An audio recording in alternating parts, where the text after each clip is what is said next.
Hello, welcome to Dave's Woodworking Shop. What I'm going to talk to you about today is my Bubinga Mallet.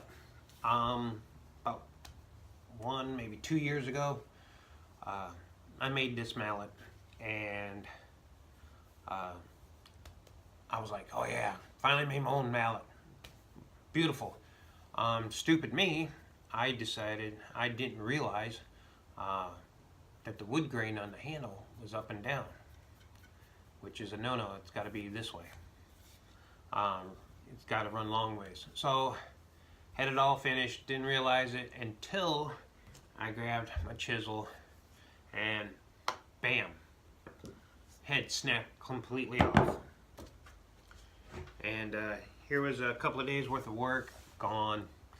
I was disappointed in myself. So I took the handle, I cut it off, threw the head into a bin, shoved it into the back of the shop. Alright, I'll work on it another day.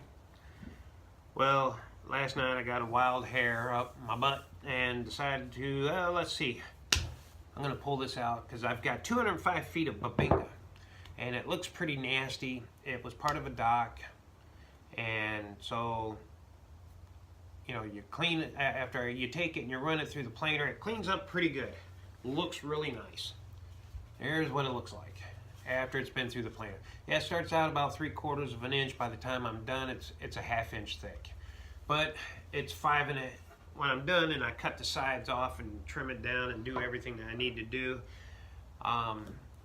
it's 5 1/4 inches wide, and some of them are 4 foot, some of them are 8 foot. So, but it's 205 feet total. So I took a piece of it and ran it through the planer, cleaned it up, and then I cut it up, and well, you can see here there's a brown stripe running down through the center. Well, what I did is when you get to the center of it, it looks like brand new stuff, but the outside still looks crappy, so I planed it, and so the further in you go, the lighter it gets. So I decided to go ahead and glue 2 pieces together. You see the dark streak running down through there. It looks beautiful, you know, even on the ends. And in that way it looks really good. And it kind of matches the rest of the... Well, anywho, I took a 1/2 inch Forstner bit, ran it all the way through, and drilled out the old handle. And then I had to chisel the rest of the handle out, smooth it out on the inside and everything. Then I took a 1/2 inch Forstner right through there. Excuse me, that was a 3/4 inch Forstner bit going through there, not a 1/2 inch. 3/4 inch. This is 1/2 inch Forstner bit. Ran it all the way through to get the old pins out, and then chiseled it all out, cleaned it up, made it look pretty on the inside. Had to take the handle, I ran it through my router table and rounded off the edges so it fits good in the hand, feels nice. And I had to hammer it through. Sorry I don't have any video of all this. I'm one of these people that I get working and I don't think about video. I think about woodworking. And so anywho, hammered it on through, put my pins in, cut them off flush, sanded it with 220, and then here we go. Got my mallet. Got my mallet back. So it is on the weighty side. It is heavy. I was playing around with it.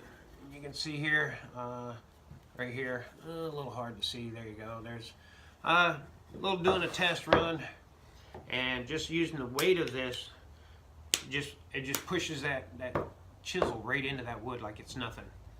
And so after about 5 minutes, I know I'm gonna have a Popeye arm by the end of the month, and because just the weight of this, swinging this thing, it wore me out, but I know after a while I'll get used to it.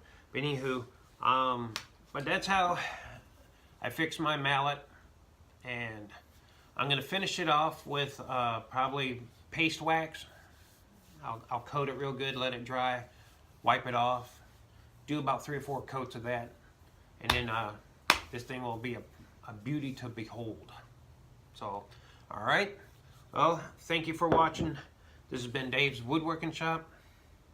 And eyes and ears, wear your face mask to protect your lungs. And we'll see you in the next time.